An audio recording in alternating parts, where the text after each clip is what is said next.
I am Jeff Foxworthy, and welcome to Gamekeeper Podcast. If you want to learn more about farming for wildlife and habitat management, then, buddy, you are in the right place. Join the Gamekeeper crew direct from Mossy Oak Land Enhancement Studio as they discuss the latest wildlife and habitat management practices, news, and, of course, hunting. There's no telling what you'll learn, but I'm going to tell you, I bet it's interesting. Enjoy. We're live in 3, 2, 1. Welcome, everybody. Lanny, it's another hot day. It is, yeah. And we're sitting in here, but we're going to be talking about bow hunting. That's right. And that's going to be here before we know it. It really is. Toxie, have you started shooting yet? Of course. Yeah. Yeah. How about you, Bob? No, I'm about to bust it out. All right. I had a couple of things I had to get done. We're going to have a little competition again. Yeah, we have a guest today who's going to wrap your knuckles forever stopping. Yeah, Well, that's true. he may do that. Yep. My bow is right now. Mine's at the local bow shop, just about a quarter mile from here. What did we used to call that thing? The Smoking Arrow Bow Shop? I don't even remember back that far. But Peyton's getting it going. Well, good. Y'all better watch out. I'm not intimidated for some reason. Finally. Yeah, me either. So, all right, so let me get our guest. Let me get him introduced. We've got Levi Morgan. Let's hit Come the on, horn. hit the horn. Yes, The sir. one and only. The one and only. Look at him up How's there. it going, guys? Yeah. Good, Levi. Thanks for being here today. Yes, sir. Yeah, absolutely. Thanks for having me. So let me just Got read it. this real quick. Yeah. His publicist sent this in. It says, Levi Morgan is one of the most accomplished archers in the world with 16 world championships, nearly 100 national titles, and 14 Shooter of the Year awards. He's a lifelong hunter and outdoorsman. And has built a career blending elite competitive archery with a passion for the outdoors, inspiring audiences through his championship success, his television show, digital content, and authentic storytelling from the field. There it is. He is one of us. No doubt about it. I mean, I don't know. I think he's a better archer than any of us. well, he's a much better archer than me, and there's no doubt about that. Where do I even start as far as,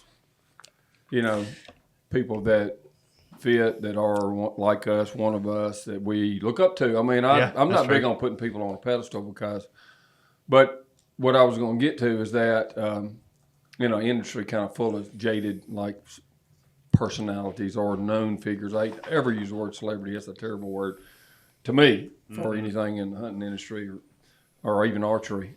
But you're such a great example of just being yourself all the time and not having any pretense about it, other than if there's any of that in achieving the greatest excellence ever in the sport of target archery. Well, no question about it. I mean, it's not even questionable.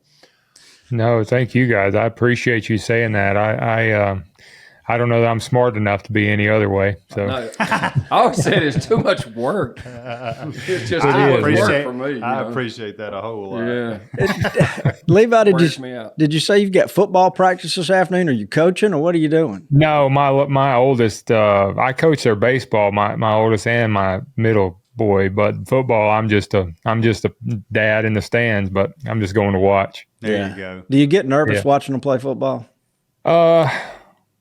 A little bit. I'm probably more nervous in baseball because he pitches a lot. So, Yep.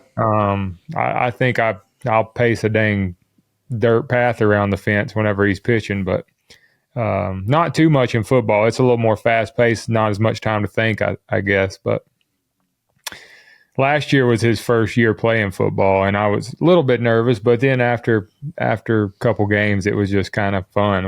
It's actually really fun for me to watch him play. So I bet. No, I remember those days. Well, what grades he going into? going into 7th, so he's in middle school football now. Yeah, he's playing real ball now. Yeah. Oh yeah. Yeah, he ain't really hit his growth spurt yet, so he gets TKO'd every once in a while. Yeah. Good for him. I remember those days. days. Easier said than done. I remember ours taking a beating. Mine were a little late to grow too. Yeah, I was the same way. I didn't really grow till probably I was almost a freshman. I'm still growing. Yeah, you are. Yeah. Yeah, you are. You know, I'm kind of falling back into wanting to see more high school sports. I mean, college sports is kind of getting a little weirder. Dudley's running track, though, isn't he? Yeah. He's running cross country, yeah. But I am a nut for high school sports. if it's anything on television at all to watch, if they're in more and more is on, or even on my phone, there's High School Sports Network. I would rather watch the local high schools or stuff around the country than I would. I'm a big fan of college. I still kind of am, but it's jaded a little these days. So. Yeah, I think you never see them more hungry than when they're in high school, especially those good teams and just good athletic programs. Like the movie title, For the Love of the Game. That's right. Yep. That's right.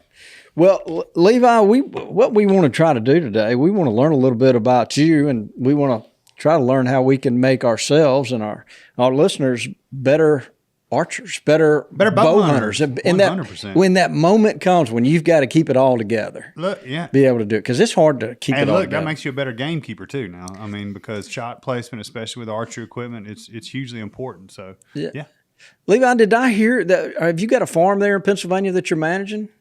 I do, yeah. I was there till just about an hour ago. We had some rain finally, so I was getting some of our plots put in today. So yeah, I own.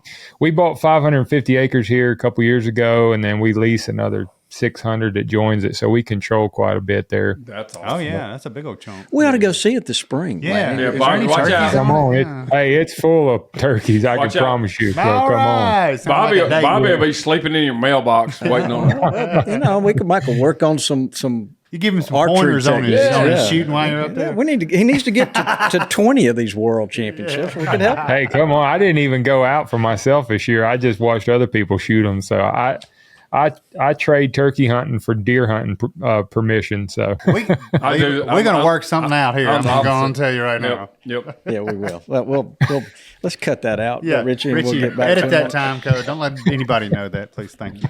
All right, look, before we get started, and we're going to start early with Dudley's rapid fire, but I've got a quote that kind of sets up the mood so it's by Fred Bear. I think he was a gamekeeper back in it, one of the original ones. But Lanny, don't mess up with that mic now. There we go. All right, so we've got a quote from Fred Bear. And we got background. You need background music for all these quotes you got. Richie. Go ahead. Come on. So Fred Bear said, when bow hunting, Richie, I don't know about that, but when bow hunting, you find you get closer to the woodland creatures, the flora, and the forest floor becomes clearer.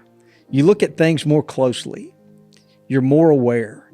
You know the limited range of the bow is only 40 yards or so. You must try to outweight that approaching deer, careful not to make the slightest movement or sound, hoping that your scent won't suddenly waft his way. That's when you know for sure and appreciate deeply what bow hunting is all about. Lots of truth in there. You ever had that scent waft somewhere? I've wafted Stucado.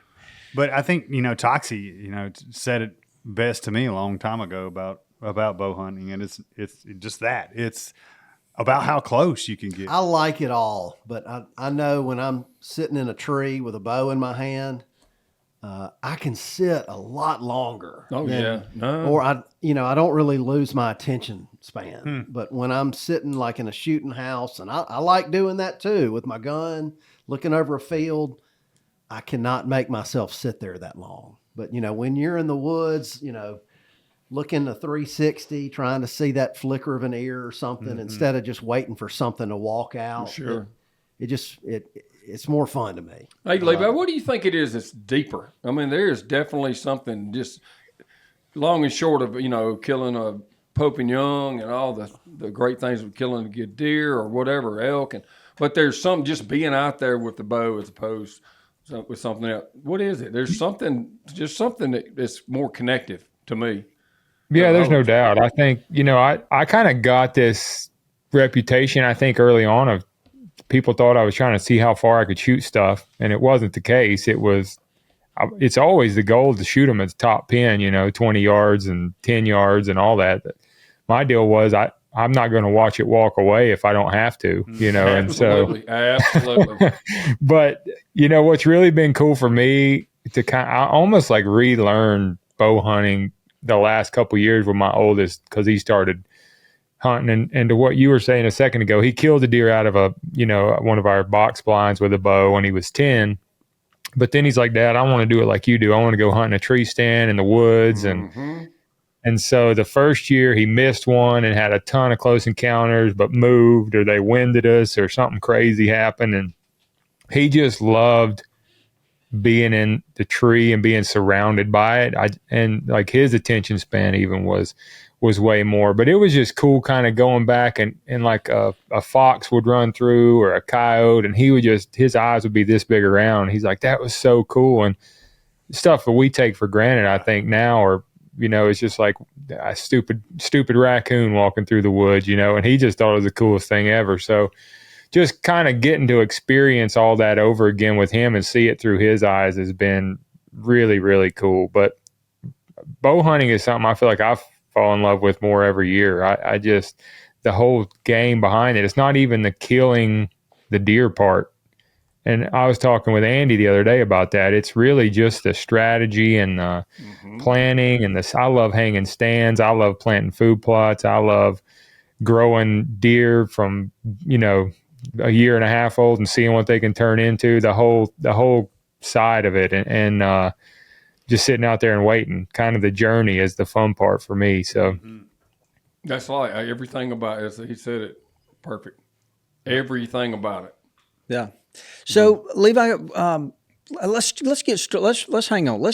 Dudley, why don't you do the rapid fires? Brought to you by our friends at Nutrient Ag Solutions, and Dudley will kind of we'll get to know you a little bit. All right. Okay, Levi. So I'm not sure if you're familiar with this or not, but we usually ask about a dozen questions, and I just want a quick answer from you. We're just trying to get to know you better. Gonna make it a little fun. Yes, no, maybe, all of the above. However you want to answer it. So, Are you ready? Yes. Have you ever Robin Hooded a Robin Hood? Once. Oh. When was the last time you deer hunted with a rifle? Can't remember. That's great. That's my boy. What is your preferred hot sauce? Cholulas. Me too. Thin crust or regular hand tossed? We had pizza for lunch. Thin crust. Okay. Do you prefer slightly overspined, slightly underspined, or go by the book? Overspined for hunting, underspined for tournaments. Boom. What is the furthest good shot you've ever made on a standard target or a 3D target? Just kind of messing around at really long distances. I'd say 140. Good grief. That would be fun. I think he can outshoot you. Straight, offset, or helical? 2-degree offset. What is your favorite mossy oak pattern? Bottomland. Have you ever cooked and eaten brassicas from a food plot? I've ate them raw, but never cooked. Okay, you should try it. Pick a favorite 2-week window for bow hunting, and where would you be? November 1st through the 14th in Illinois. Okay. What is your worst score you've ever had in a 3D shoot in the last 10 years or so? That was this year. 392 out of 400. Terrible. Out of 400. Have you ever completely Poor missed? guy. And last but not least, have you ever completely missed a deer with your bow? Oh, lots of times. Oh, man. Okay, That's good great. answer. I like that. Great. He's so a normal bad. person. Yeah, he is. Well, if he misses one occasionally, think of what the Yeah, rest of yeah. us do. Yeah. It's a miracle when we hit one. Lanny, you got a question? Yeah, it's just amazing to hear about your archery record, and then obviously being a big bow hunter. I just kind of wonder, is your heart beating more at those world championships, or maybe like you're shooting at 45-inch whitetail? I would say it's how you handle, or how I handle the nerves is the same, but the feeling is totally different. The tournaments anymore, it's almost a miserable kind of feeling of nerves.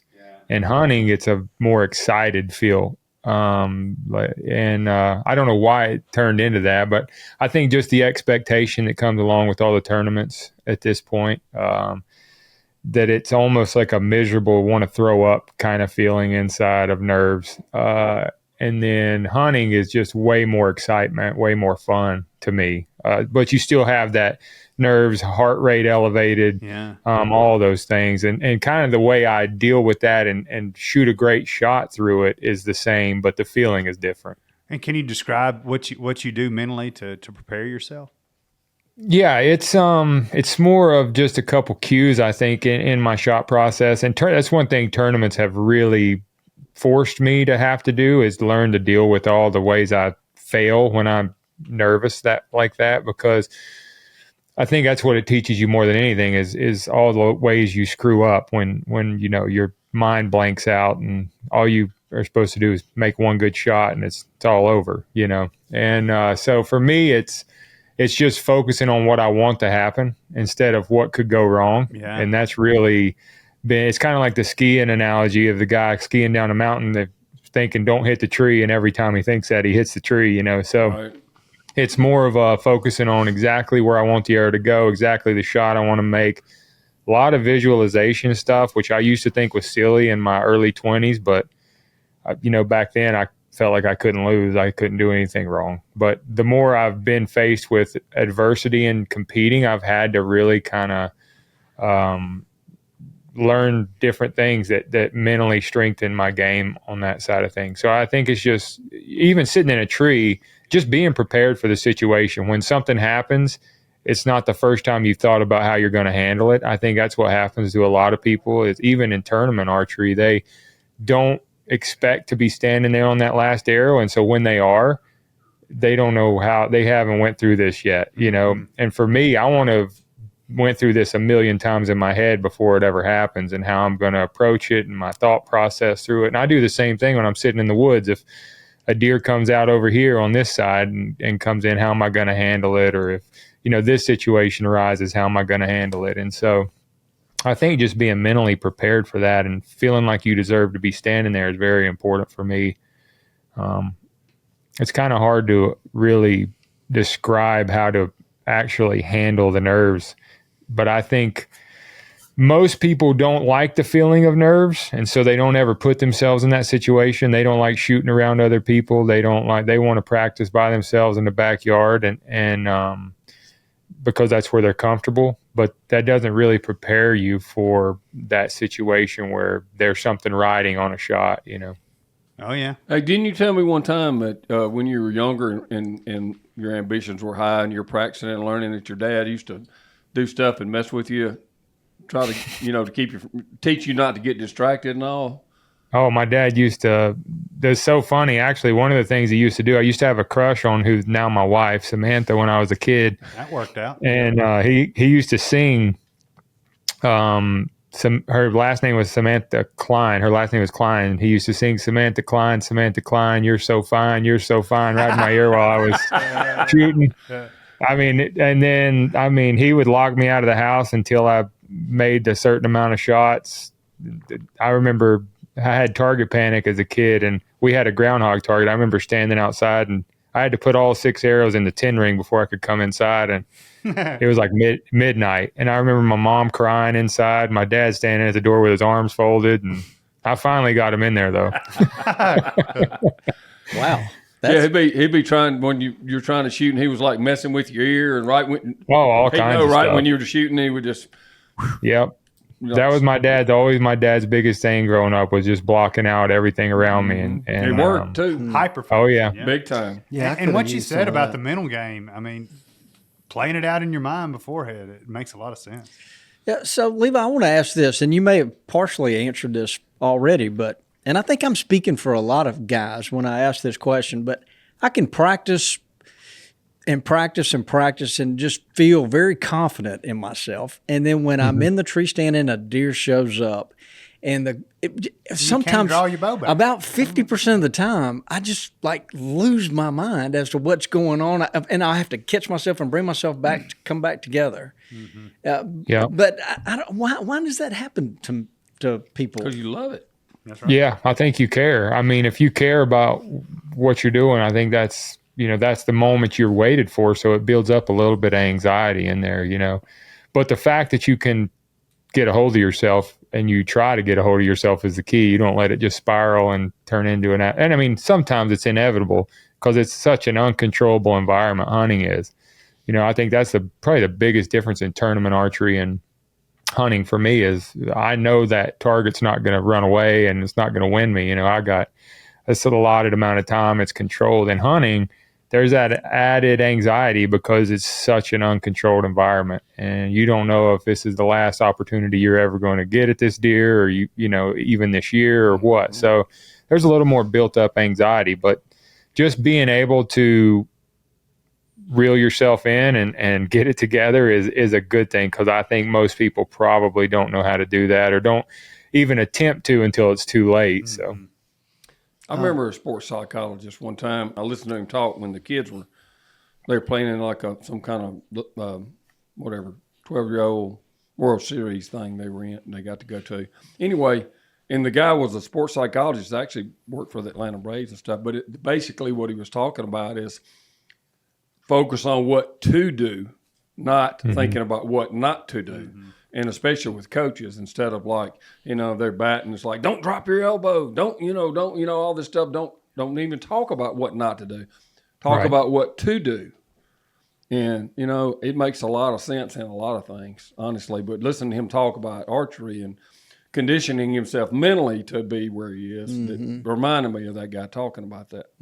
I just find myself rushing sometimes. I think that for sure. I think over preparation is really important too. It's just second nature. Yeah, it's just making practice. I think Tom Brady used to say that a lot, making practice harder than the games. Yes. And so that's been really key for me, especially in the competition side of things, is making the hard shots seem easy because of how hard you practice. It's funny you said that. I just heard that Tom Brady quote this week, like 2 days ago. Do you know who Tom Brady is? I didn't, but my wife told me who he was. I bet she knows who he is. Yeah. You gotta forgive Lanny. Someone asked him, said he was a quarterback, and Lanny was like, "Is that on offense or defense?" Yeah. So we had a deer named Tom Brady one time. My wife named him because he was so tall and beautiful, and then she said he looks like Tom Brady. So. Did you kill him? No, never did kill him. All right, so I feel like we've been leading up to this. Do you have like an actual routine that you go through in your mind when that, for example, when that buck is 15 yards out and you're about to draw on him? What is your do you have a say-in, whatever? Not really a saying. I have something I focus on constantly, and it's how far he is. I'm trying to constantly keep up with how far he is. So I've got the rangefinder in hand, or even if he breaks 30 and he's coming, I don't need my rangefinder anymore. My thought is focused solely on how far is this deer exactly. Because the one thing that I used to make a mistake in hunting is I would lose track of that. I would range a tree or whatever. He would come in.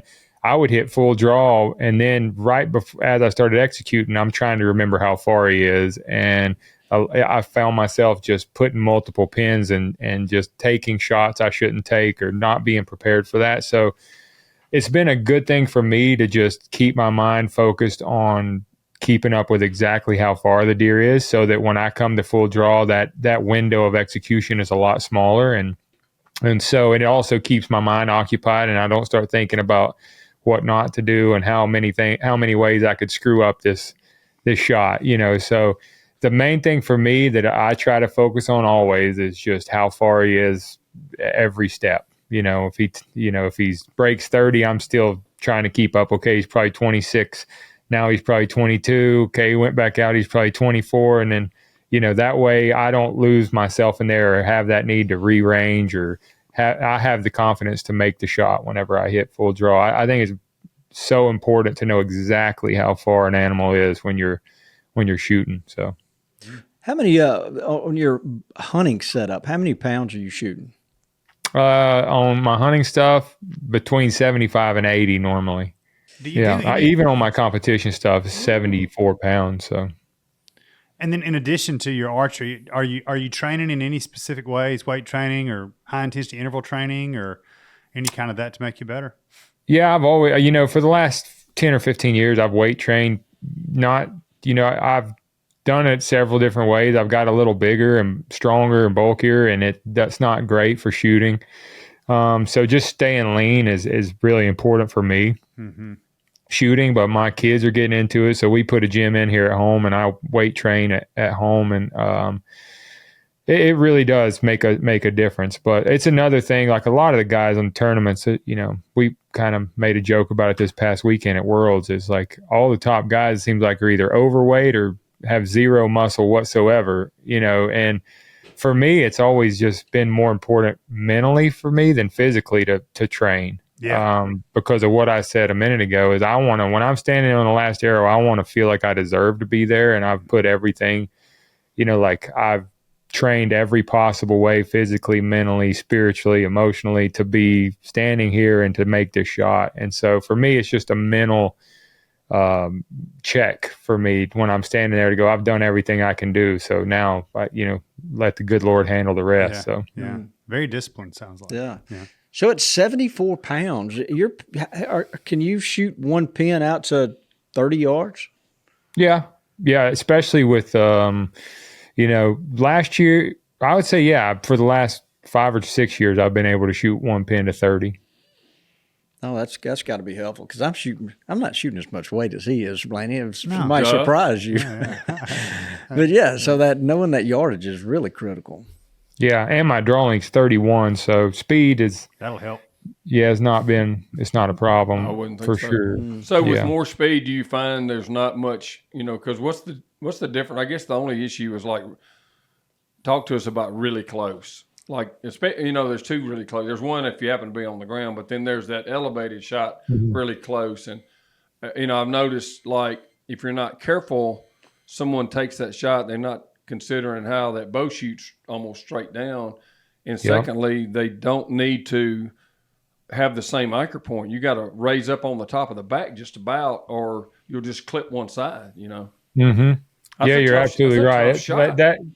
That super close shot from a tree stand is one of my least favorite. Me too. I really rather them be 20 yards or 20 to 30 yards. That I shot one a couple years ago, and you can hit them exactly where you think you should stick it in. You're going to one lung them, at that angle. That's exactly right. Yep. It's but it's also, kind of like a rifle, those close shots, that arrow is underneath your sight, just like the barrel's underneath the scope. And a lot of guys hit them way too low when they're close because they tuck that pin on the heart and it's a bad angle anyway. And then that arrow hits where they're aiming or under, and it's just a bad recipe right there. So, no, and they think they might. I've had quite a few, let's just say not as experienced hunters.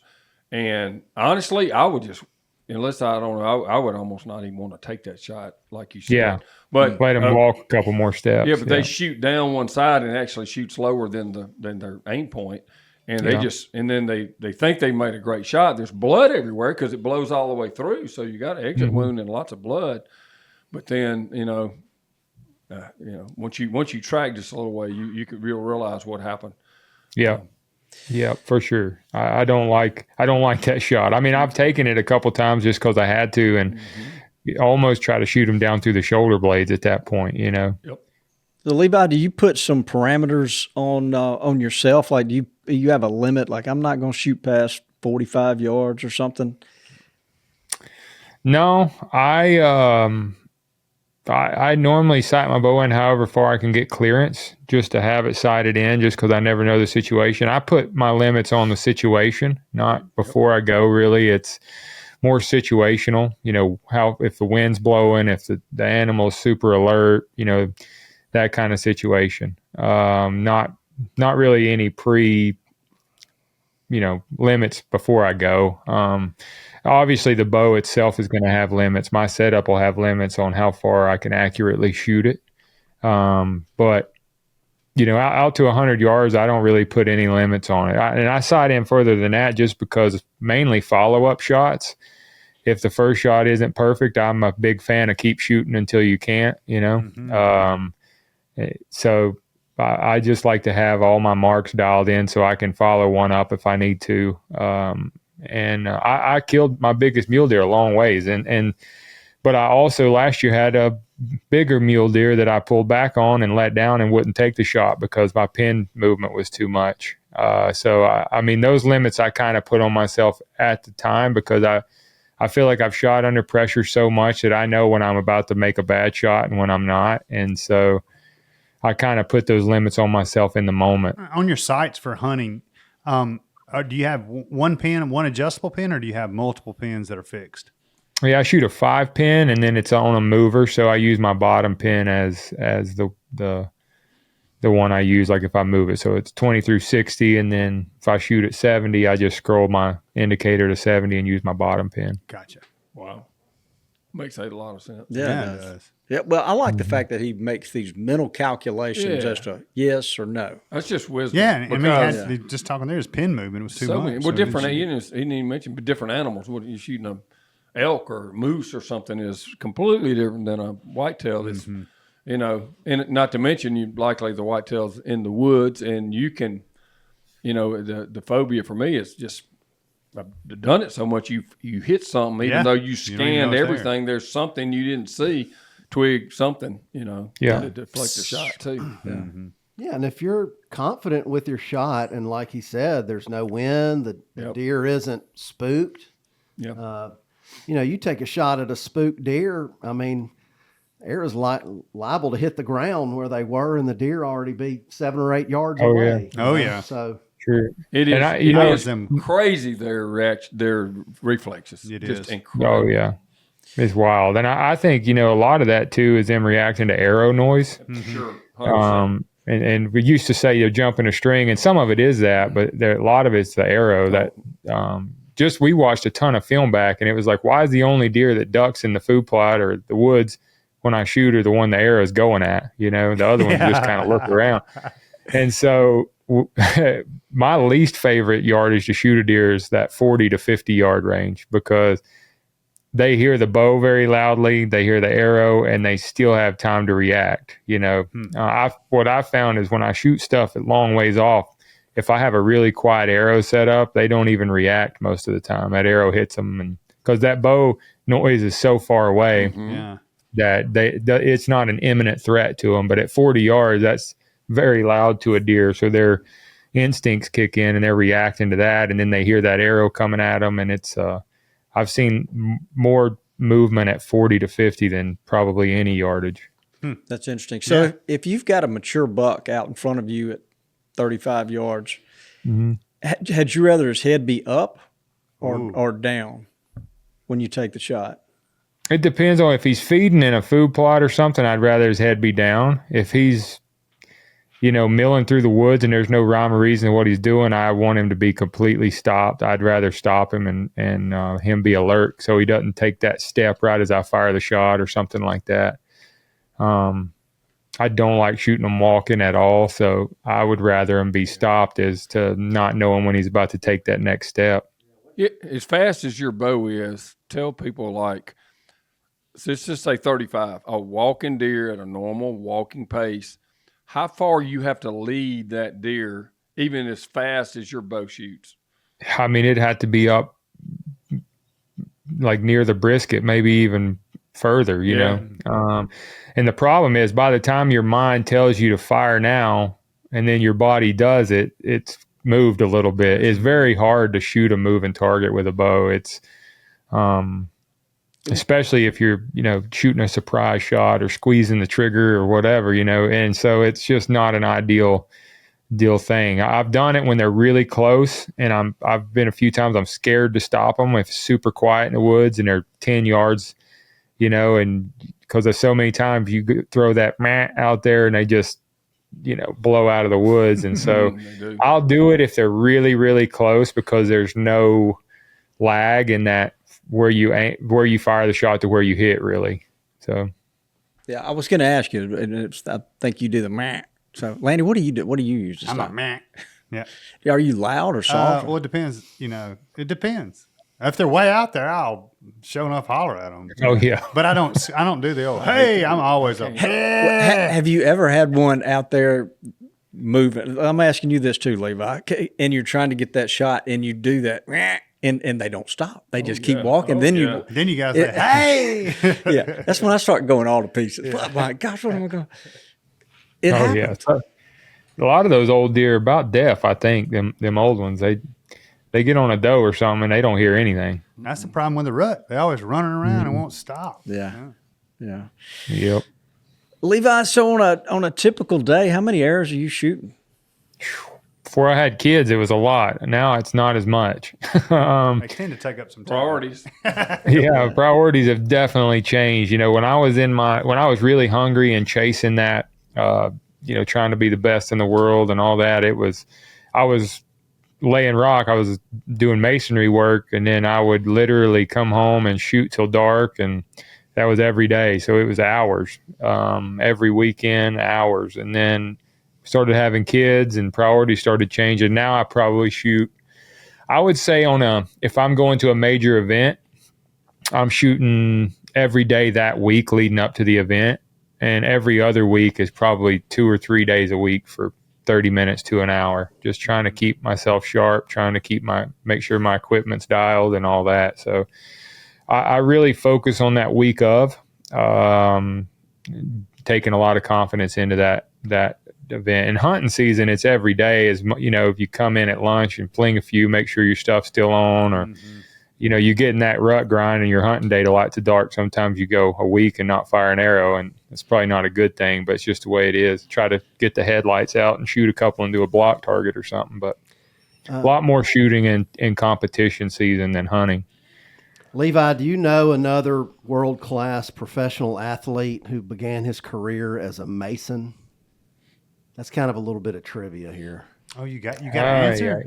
Yeah. Oh. So I'm going to encourage people to start doing masonry work. I mean, you could hold a bow steady, or Jerry Rice, Oh, he was a mason. Yeah. Yes. He's Was he really? He's from Macon, cool. Mississippi, and he was a bricklayer, mason. Yeah. Mm-hmm. Okay. Yeah, my dad's done that my whole life, and so And he credits that, to why he was so agile and good at catching the ball, and Wow. Yeah, for sure. It definitely, if anything, nothing else, it makes you not want to fail at what your dreams are. That's pretty hard work. That's right. It's real Just a hard little work. bit, I resemble that remark, because when I graduated and got married within a month, went to a little short honeymoon. I started at 4 o'clock in the morning. I was working on the kill floor at a meat packing plant, and that'll do it to you too. Oh yeah. A lot of blood. Yeah, ain't no doubt. I remember, I still love to do it. I still do it. We on the fireplace here, and a lot of our stuff here at home. Art form. It is, and I love it. I'm so glad that I grew up in that environment, in the construction world, and just the trades, and taught me a lot growing up. And I really want to pass that on to my boys too. And my oldest is getting old enough to do that. I think it's cool to know how to do it. Very much so. 100%. Not to mention, in this, Laney's pretty good at this too. Is adding on construction and stuff. The more you can DIY stuff, you can save so much money today. It's ridiculous what it costs to build anything anymore. It's amazing what people that can work with their own hands can save. Yeah, that is. Yeah, a little shout out to Bobby Vila down here. Bob the Builder. Vila. That's right. He has studded up his own wall. Stop. Yeah, I did. Yeah, look at him. Running electrical. Yeah. Couldn't get the insurance to insure it, though. He had that Mississippi State bill. He had. I did not do the electrical, Richie. Look, while you're talking about growing up, can you take us back to North Carolina when you were a kid, and maybe some of the first memories you have of hunting, and especially learning to bow hunt? Yeah, so my dad got into church about the time I was born. He got saved maybe a year or so before I was born.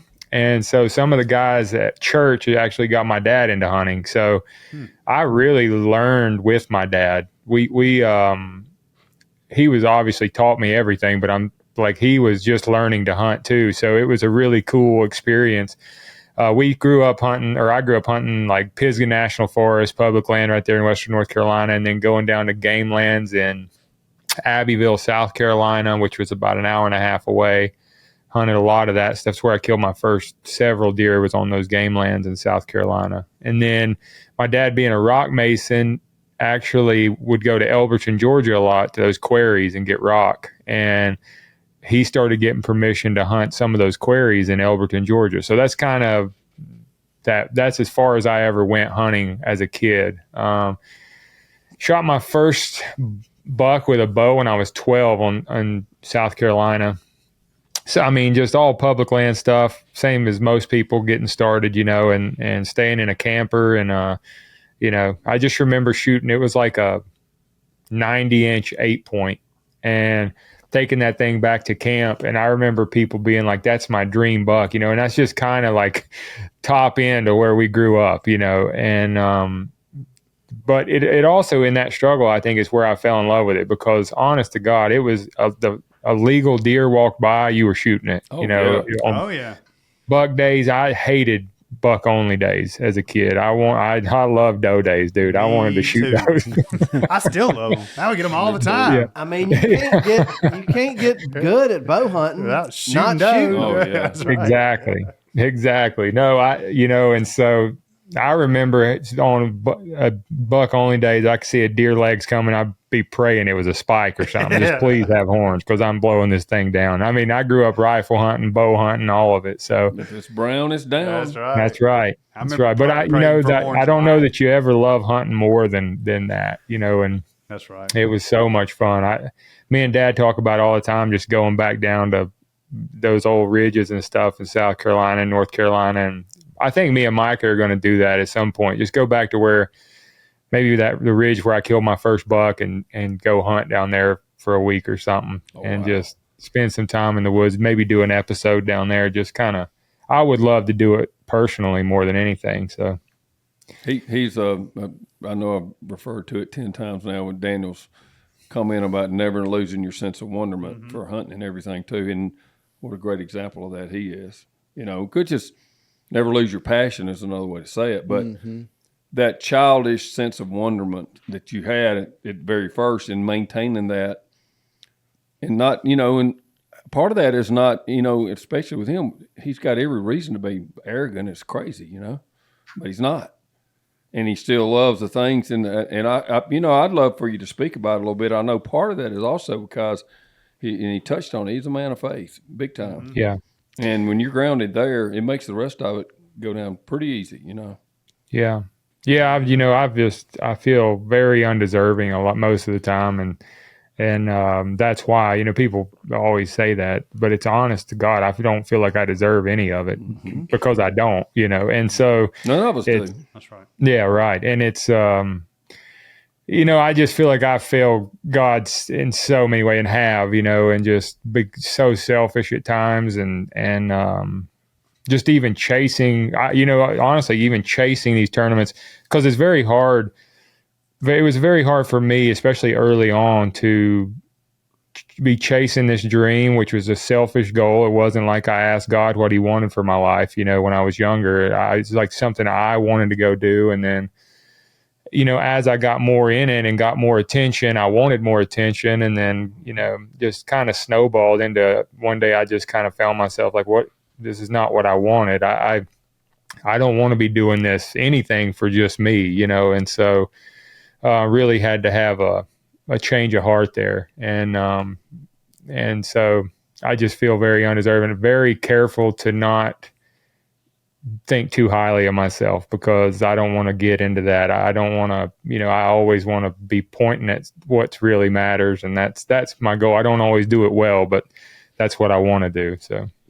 That's awesome. Can't say it better than that. A lot of wisdom there. No doubt about it. Yeah.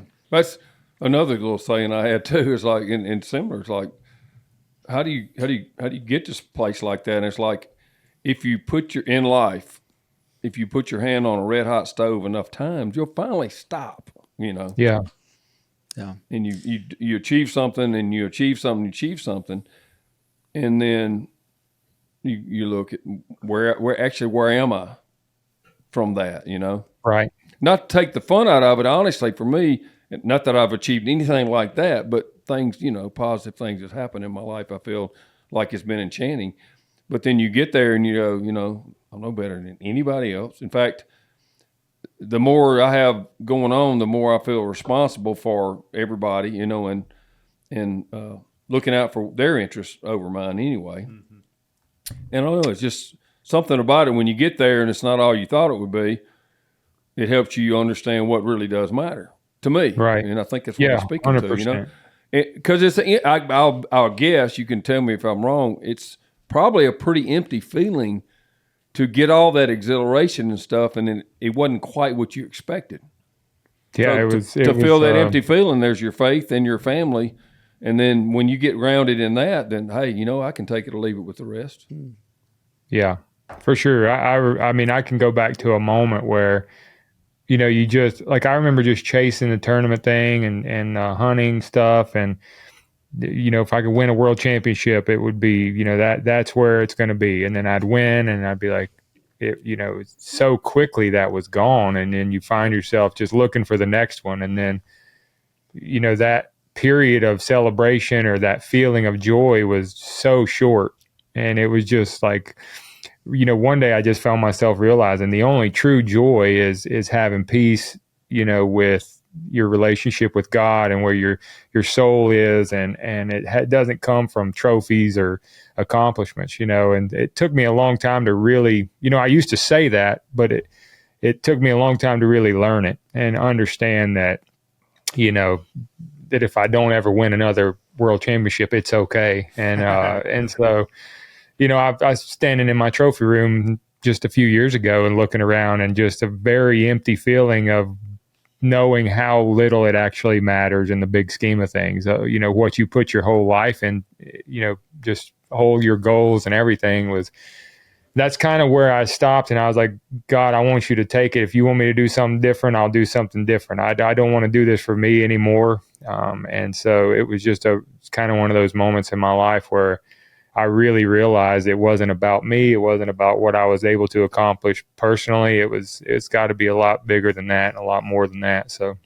well, I bet it makes it more fun, in between the tournaments to have that attitude, Yeah, definitely.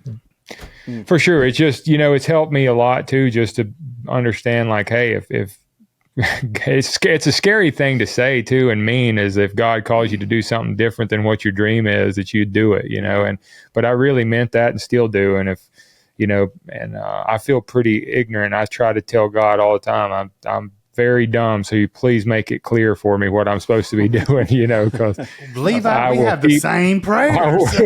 I will keep kicking the same door open that you shut if I'm not careful, so, yeah, but not that I would know, but my guess is you've been doing exactly what God had you cut out for. It's just how you use it. Because, how could you be that good, that driven, that successful, and it not be? Yeah. Right. I think the challenge is like now you have that, what did it really mean? And you use it as a platform for so many good things. As I spoke the other day at the DU whatever convention thing, and it just always, when you're around good people, it makes me think about, well, how can you actually maybe change the world a little bit in your own way? And it's by, honestly, over a long period of time, just being a good example. Mm-hmm. Rather than being preachy or standing on the mountaintop shouting at people or whatever, just being that pillar of strength, good example in your life can affect so many people, and especially as a group, like, outdoors people, we should be conscious of that together. Yeah. Who knows where the world's going to these days. Anyway, I was just saying, you have such a great platform now in the achievements you have. There's your answer in being able to use that to influence people. Because when you talk, like, I can't wait for people to listen to this today. Mm-hmm. Yeah. And I knew it would come out. It's good. It's so important for them to know. Yeah, it is for sure. And I think, that's the main thing. I just don't want to do it I did it for myself for so long. I don't want to do it anymore, because that's a very empty place. When you do something for yourself and have a goal, and then you reach it, and then you go, now what? That was not a good place for me to be, and it's because I was doing it for the wrong reasons, I think. So. Well, it's amazing to hear you say that, and it's inspiring to hear you say that. Yeah, I hope a lot of people listening to this pick up on the importance of all that. And I don't mean to change the subject right here. I wanted to ask you about. So you're doing or have done a television show for a while, but it appears to me. I catch it, I watch it. You're getting to hunt a lot of different places. What else? What are some of your favorite animals to go chase? My favorite are by far whitetail to hunt. Just because I think I know the most about them, and they're just kind of, I don't know, they just do something for me that nothing else does. But I love to chase elk, and mule deer will be right there. I love sheep hunting, even though it's not in the cards for me very often. But I love being in the mountains. I've been very fortunate and been to be able to chase a lot of stuff in a lot of places. Some of it was not fun. Some of it was just surviving, I felt like. But I love the whitetail hunt. It's definitely my favorite. Well, I mean, you got this new place. This is called the Gamekeeper Podcast. So have you been doing any habitat work? You mentioned doing food plots. What are some other fun projects you've been doing out there? Yeah, so on our home place, we have a big trout stream that runs for about, I'd say, a little over a half mile through the center of our property, and so we've been doing some work on that and putting in fish ponds and fish feeders and planting a ton of orchards. I've planted, I think, 300 fruit and nut trees this year. All right, last year. Come on. And so, I mean, it's been a lot, but I really do love that part of it. And doing that with the boys too. We took them out last year. We were planting. I thought it was really cool. We took some, oh gosh, what was it? Maybe a certain type of poplar that's a really fast growing tree. Oh, those hybrid poplars. Hybrid poplar is what it was. And so we were, to have this place on the farm is so good, but there's no trees. And I don't like hunting out of blinds either unless I have to, but so me and my boys thought it'd be really cool to go plant some hybrid poplars together and then maybe one day kill a deer out of them. So that we went and did that last year, and they're already probably 8 or 9 feet tall. So I don't know if I'll make it to that killing a deer out of them things, but maybe they will. Yeah, those are commonly used further north, Yeah. Pretty cool. Instant cover. I remember first time I watched my dad kill a turkey. I was calling for him, and he had his back to a tree that he'd planted. Oh, that's cool. That's very, awesome. very cool. That's cool. That is very cool. Yeah, it is. Back to kind of what Dudley was saying, is there anything, particular you do on your bow hunting spots that you might be able to share with us, little secrets to success? Or here it's a little different depending on where I'm at. I'm a big fan of my access being very, very bulletproof. And so especially if I'm hunting a place like my farm where I'm going to be going in and out a lot, or I'm going to be there all season. When I'm going to be somewhere for 6 days, it's a little different. You got to be aggressive. But here at home, I really try to set it up because it's my place and I can set up, when I'm putting a food plot in, I'm not putting it where, the field, I'm putting it where I can get to it and hunt it with a predominant wind, or I can exit. Because a lot of times I feel like people think about, getting in there fine, but when that field fills up full of deer, getting out in the evenings is a little different story. You only get away with that a couple times. So, I really love hunting the big woods here in PA too. I love planting food plots and watching deer on them, and it's fun for the kids. But if I had my pick, I'd be in the timber hunting. And I got into saddle hunting a couple years ago, and I absolutely love bouncing around and just being real precise and hunting oak ridges and flats and thicket edges and stuff like that. So that's some I don't know terrain up there. Yes. Yeah. I don't know that I do anything crazy to my spot. Sometimes I'll push, do some hinge cutting and make deer walk around, or make deer walk a certain way, block them off from coming in behind me or something like that. But mainly it's just learning how they use the place already. What blows my mind about whitetail is how it seems like a mature buck every year will use the property the same, even it's not the same buck. It's like how they'll use the same side benches, or they'll go from point A to point B almost the exact same way, 8 years apart, 2 different deer, and just learning those little things is really, really fun for me. Oh, yeah. It always made me wonder on that, is that were they a phone that watched it all, or was it just something that's so appealing? Funny, Dr. Shainman talked about turkey roosts. And everybody talked about this turkey's been roosting in that same tree every day for 2 weeks. He said with the research, that's not true. Several different turkeys would be there. Yeah, It was one of those places that was a good roost tree, which means they can hear a long way, they can see a long way. And so there's certain prerequisites for that with them, and so it appealed to them. Reminds me of what you're saying about the deer. I guess it's just their instinct likes a certain look. I bet in that, hilly-ish ground, a lot of it has to do with the way thermals travel at different times of day. And, that's hard for us to understand because, we can't smell nearly as good as they can. Right, So yeah. We don't really think that way. No. That's the fun part for me, though, is like hunting in the hills is so hard a lot of times. I grew up hunting in the mountains, and it's like just because it says the wind's blowing north, that don't mean it's going to be blowing north down there. It's hits those hills and it turns and does all sorts of crazy stuff. Hey, do you find that when you hunt the same place a lot, you can figure this out? Do you find let's just say mornings, or I guess it could be evenings, either one, but say especially mornings, dead calm, no wind for a couple hours. Do you find that the thermals tend to be the exact same on a dead calm day? I do, yeah. I've found there's certain places I can hunt with what's calling for the wrong wind too, just because of how it's going to turn and come in there, Wow. And so it's just had to learn that the hard way. But yes, I have found certain areas, and I think it's got, in my opinion, a really cold morning that warms up pretty fast. I can get away with a lot on thermals if their wind's not blowing. Yep, absolutely.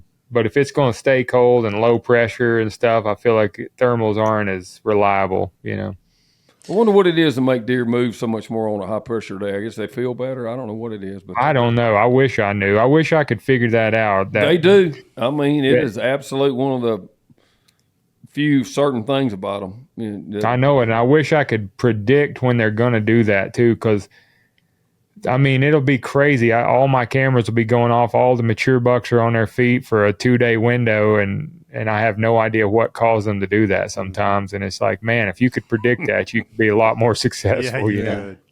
So, Levi, we kind of follow from afar, and we kind of it surprises me when I hear this, but for the longest time, Pennsylvania, you couldn't hunt on Sunday, and did they just repeal that to where now Sunday is available? Yeah, so this year we're going to get a lot of Sundays. It doesn't really affect me very much, but I know the guys that work Monday through Friday, they only had Saturday. And I'm kind of torn both ways on that because I understand why they didn't want hunting on Sundays as well. And so it didn't really affect me, but we do have most Sundays in bow season now, I think. It's interesting how, here in the Bible Belt, there's never been talked about. No, it really hadn't. And it's kind of odd to hear about places. But look, I don't want you to, I'm not asking you to snitch on anybody, but were the guys up there, would they really not hunt on Sunday, or would guys flip off and figure out a way to go? Man, I know of people that would and wouldn't. Yeah.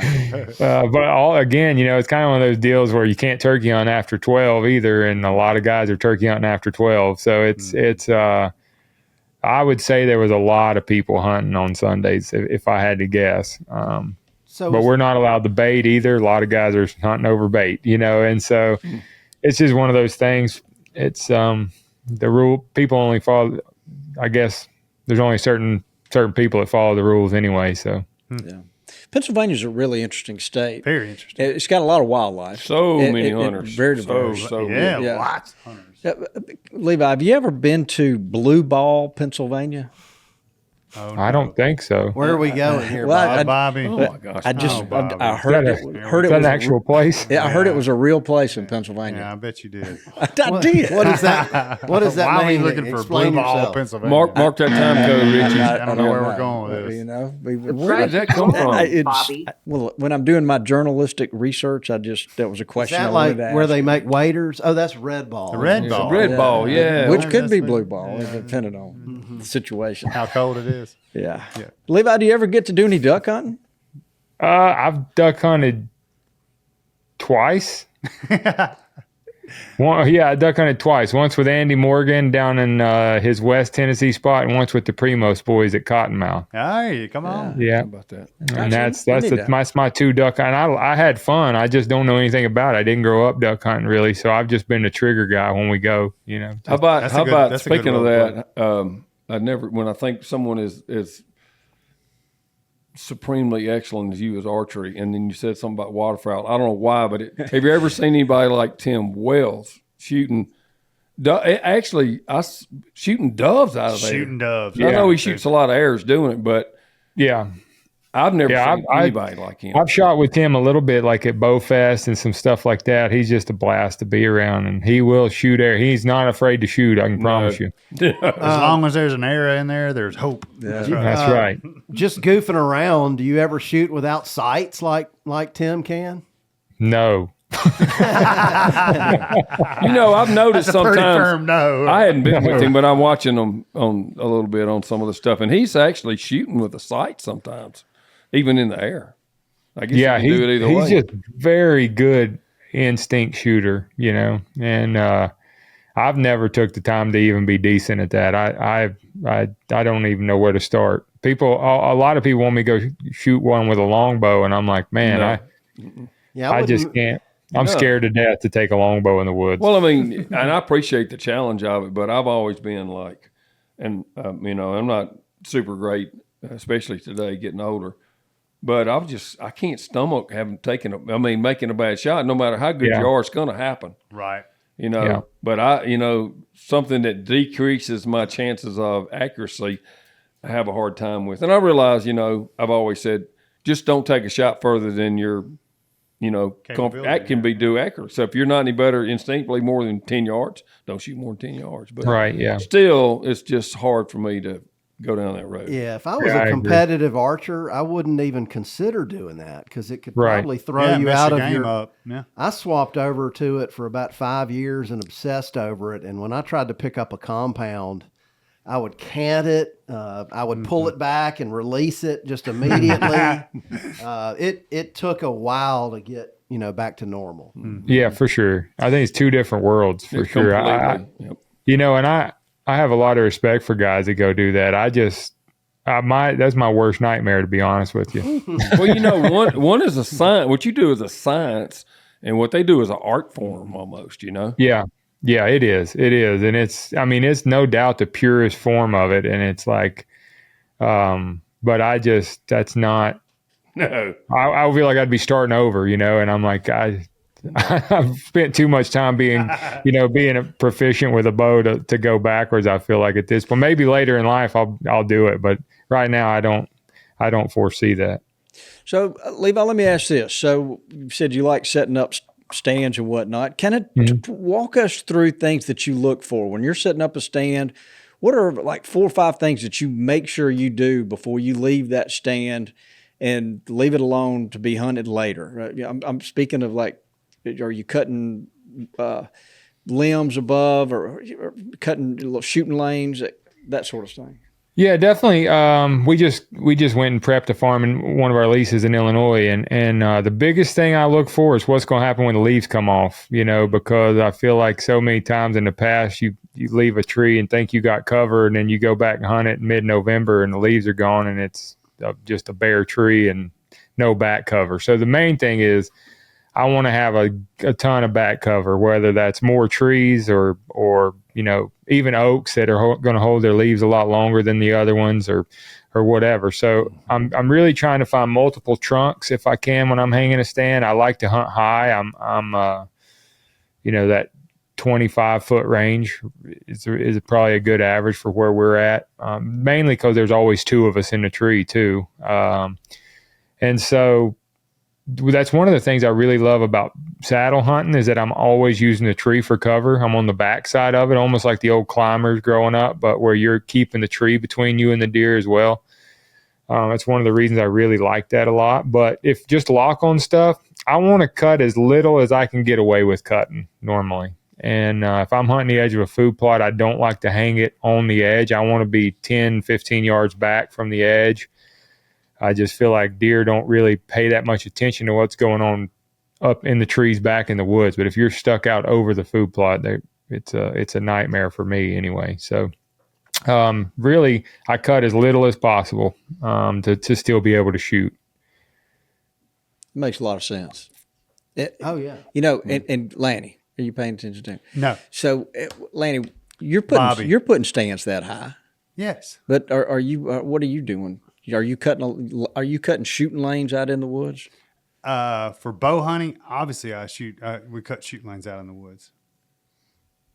Do you find deer walk those lanes? You got to after be able to cut make a shot, depending on Yeah, how thick you it got is. to be But able to make a shot. I don't know. I feel like the more you cut, the more you mess around and cut, the more you're contaminating it a little bit too. And all, if you're not Toxie's careful. cutting The hazes, predisposition the versus hazes mine are like two to- different things for sure. They like to have it thick. They want it thick around them. That's right. Are you running a lot of cameras, Levi?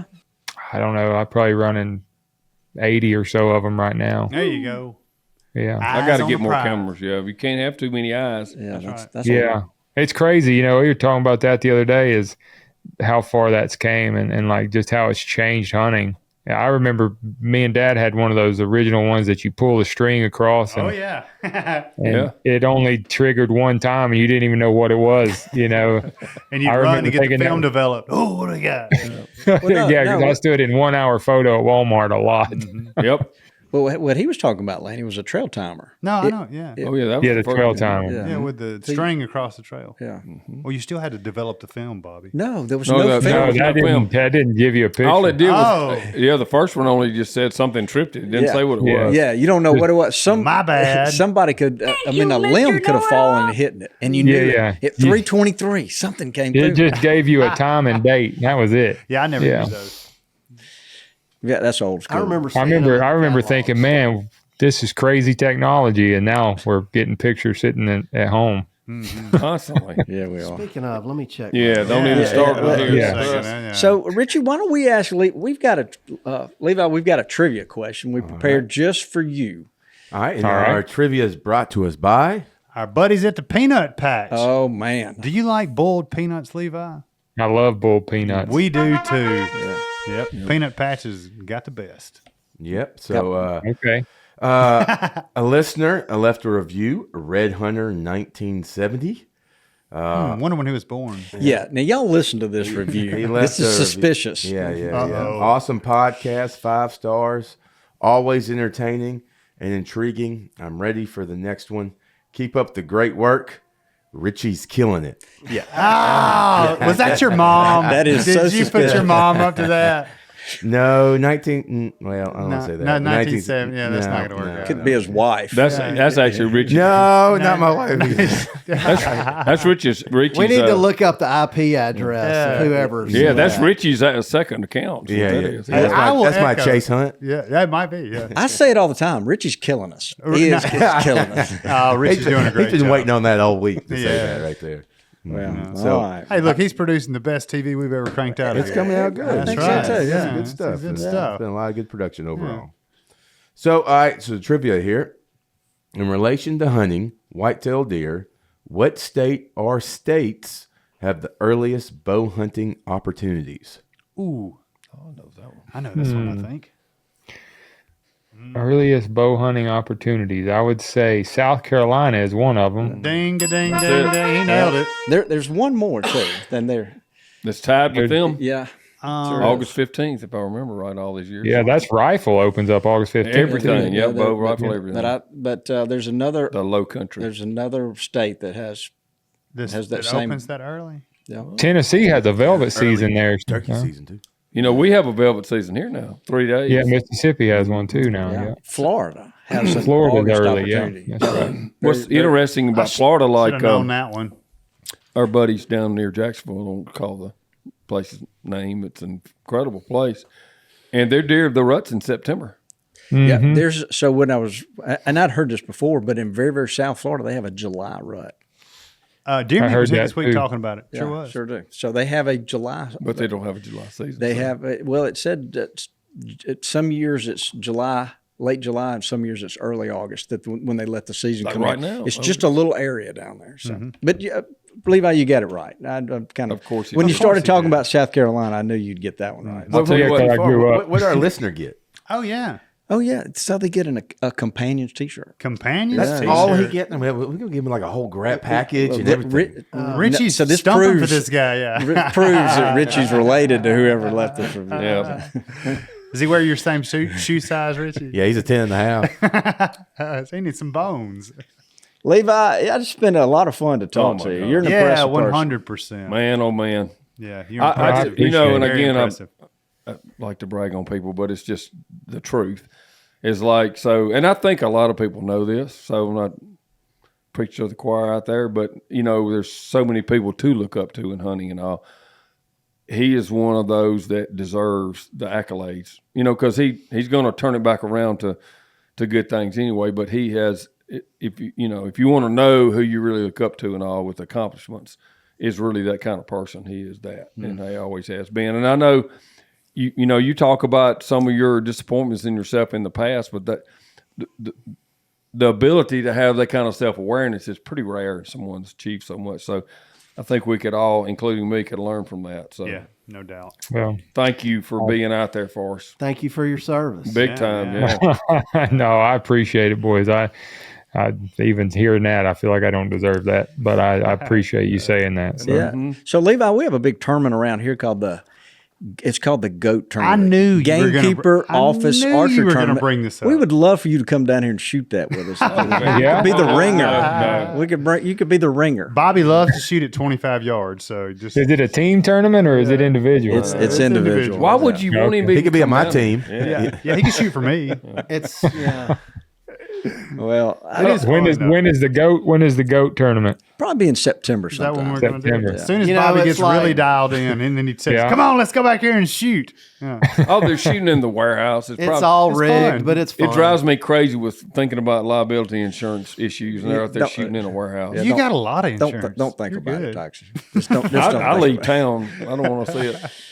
Well, I tell you, Toxie's right. The more I've gotten to know about you, I've kind of followed you from afar and been just amazed at how your success in the archery world and the hunting world. But to hear you, some of the things that have come out of your mouth today, I'm just very impressed. Yes, no doubt.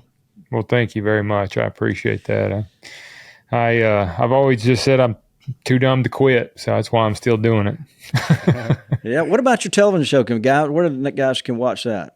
Yeah, it's the Outdoor Channel. It's Bow Life TV. I'm not even sure when our air times are. I know we're on Wednesday night, Thursday night. It's several times a week. My brother handles most of that stuff, and then we do a ton on YouTube now. We're dropping at least a video a week on YouTube, on Levi Morgan YouTube channel, and then on my Instagram stuff. So we're kind of all over the place, but that's the main places you can find what we're doing. Well, if you get bored one Tuesday night about 9:00 your time, we've got the Gamekeeper television show that's on the Yep. Outdoor Channel. Yeah. What's this week's show going to be? It was last night, and it was about the ducks with Brad Cohen. Oh yeah, Yeah, it's a real good one. stuff. Sure was. So I know a lot of people are frustrated with the age we're in that were into the traditional television, business earlier. But it's got to be fun for you just be able to put stuff together. Not having to wait a whole year to edit it and put it out, just kind of being yourself, going through life and sharing bits and pieces with people and connect with them. To us, it's really been gratifying and rewarding and also powerful for the brand too. So it's been, I know it's got to be fun for you. It is. I honestly, I love YouTube. I love, that platform and being able to put stuff out almost as it happens, Yes.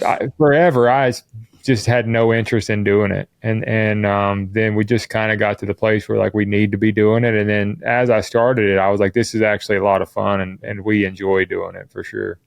Good. I know that's going to be, it already is popular, but it's just going to grow in popularity too. You can check that out. Yep.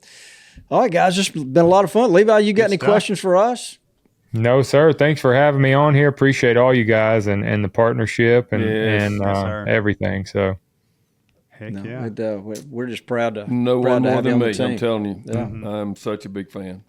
Rich, you got Well, anything thank else you. we need to add? No, you have hit on the TV show, but the only other thing I got, hey, deer season starts now. Yeah, got food plot season is upon us. Don't forget to sign up for the Nosler Custom Rifle giveaway. Go to the website, MossioGamekeeper.com, click on GK giveaway. sign up. We're going to give this rifle away, even much as bad as Bobby wants to keep it. Yeah. We're going to give it away. We're talking about bows today, but if you're a rifle hunter, this would be the rifle to have. Mm-hmm. Yeah. An heirloom for sure. Yep. All right. Thank you. We really appreciate it, Levi. Tell your Hey, family, thank you, tell your guys. family Good hello night. for Tell us. everybody we said hello. Yes. I will. Good luck in the GOAT tournament. Thank you. Thank you. I appreciate We'll that. need a I'm lot. defending the title. Oh, there. of course. The title champion down there. All Here right. we go. Say goodbye, Dudley. Goodbye, Dudley. Get us out of here, Richie. Thanks for tuning in to this week's episode of the Gamekeeper Podcast. And be sure to tune in again. Subscribe to Gamekeeper Farming for Wildlife magazine and don't miss the Mossy Oak Properties Fistful of Dirt podcast with my good buddy, Ronnie Cuz Strickland.